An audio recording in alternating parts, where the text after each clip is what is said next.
Hello বন্ধুরা, আমি সীমা চলে এসেছি আবার নতুন একটা ভিডিওতে। আর আশা করছি যে তোমরা সকলেই ভালো আছো আর আমিও ভালো আছি। আর বর্তমান শরীর যে অসুস্থ হয়েছিল মোটামুটি সুস্থ। আর এই যে দেখো সকাল সকাল চলে এসেছিলাম মামার বাড়ি। আর মামার বাড়ি থেকে যাওয়ার পথে আমি তোমাদেরকে দেখাই, এই যে সব সময় বলছি না বৃষ্টি হচ্ছে বৃষ্টি হচ্ছে বৃষ্টি হচ্ছে, এই বৃষ্টি হওয়ার ফলে আমাদের এখানে দেখো রাস্তাঘাট একেবারে ভেজা।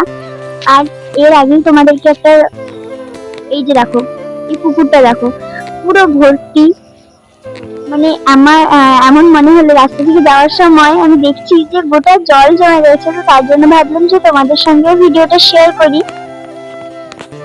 আর রাস্তাঘাট দেখেছো পুরো ভেজা।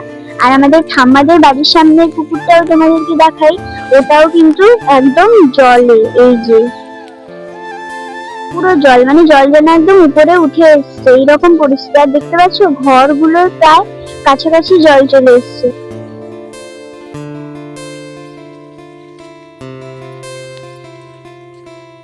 আরো তো আমার মামার বাড়ির পুকুর তো তোমাদের সঙ্গে শেয়ারই করিনি। মামার বাড়ির তো একদম মানে রান্নাঘর যেখানে ওইখানটাতেই একদম জল চলে এসছে।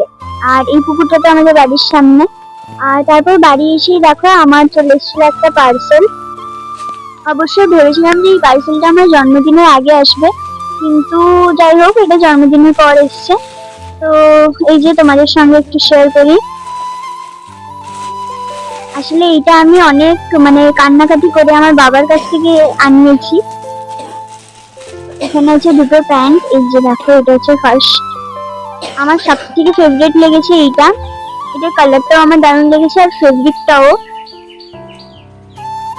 তবে আরেকটা এনেছি, আরেকটা ওই যে পিঙ্ক কালারটা, ওটার কিন্তু ফেব্রিকটা এতটাও ভালো না। আমি বুঝতে পারলাম না যে একটার মধ্যেই দুটো ছিল, তো একটার ফেব্রিক ভালো আর একটার ফেব্রিক খারাপ।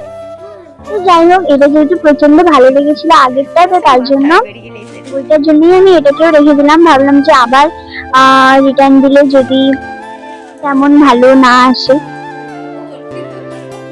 যাই হোক তো তার জন্য আমি আবার রিটার্নটা দিলাম না, এটাকেই রেখে দিয়েছি। আর এই পার্সেলটা আমার মিশো থেকে এসেছিল।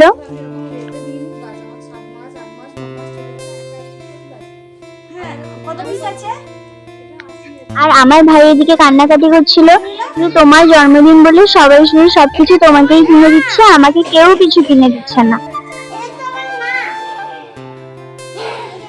আর রিসেন্টলি বলতে গেলে ওর যখন জন্মদিন হয় তখন শুধু ওর পার্সেল আছে, আর আমার যখন জন্মদিন হয় তখন শুধু আমার পার্সেল আছে। এটা একটা দারুণ ব্যাপার আমাদের।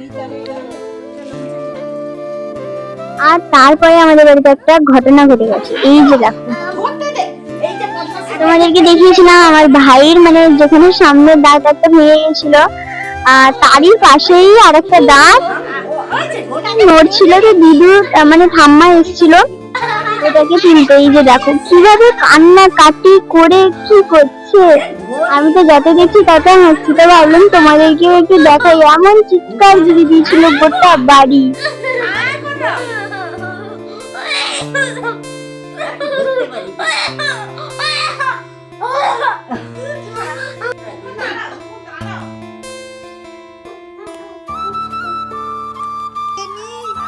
কিছুতেই ভাই দাঁত ভাঙতেই দিচ্ছিল না, প্রচুর কান্নাকাটি করছিল। আর এমন করছিল যেন ওকে কেউ মেরে ফেলছে বা কিছু একটা হচ্ছে, প্রচুর কান্নাকাটি করছিল।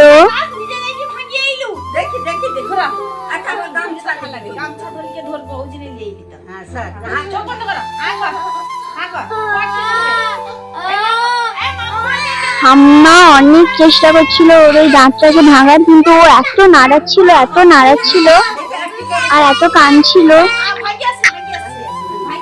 যে আলটিমেট কিন্তু ওর দাঁতটা ভাঙা হয়নি। তারপরে ঠাম্মা বললো যে থাক একটা দিন যাক তারপরে এসে ভাঙবে। আর এটা হচ্ছে আমাদের সন্ধ্যাবেলার আজকে টিফিন। এটা হচ্ছে রথের দিনের ছোলা, ঠিক আছে। এতদিন ফ্রিজে ছিল আর আজকে যখন ফ্রিজ থেকে বের করাই দেখি যে এরকম হয়ে গেছে। যাই হোক আমরা এই গজা হয়ে যাওয়া ছোলা খাই। আর আজকের মতন ভিডিওটা এখানেই শেষ করছি, দেখা হবে পরের একটা নতুন ভিডিওতে। আর আমার ভিডিওটা যদি তোমাদের ভালো লেগে থাকে তাহলে কিন্তু একটা লাইক একটা কমেন্ট আর ভিডিওটা ভালো লাগলে একটু সাবস্ক্রাইব করে দিয়ে যাও। আজকের মতন টাটা।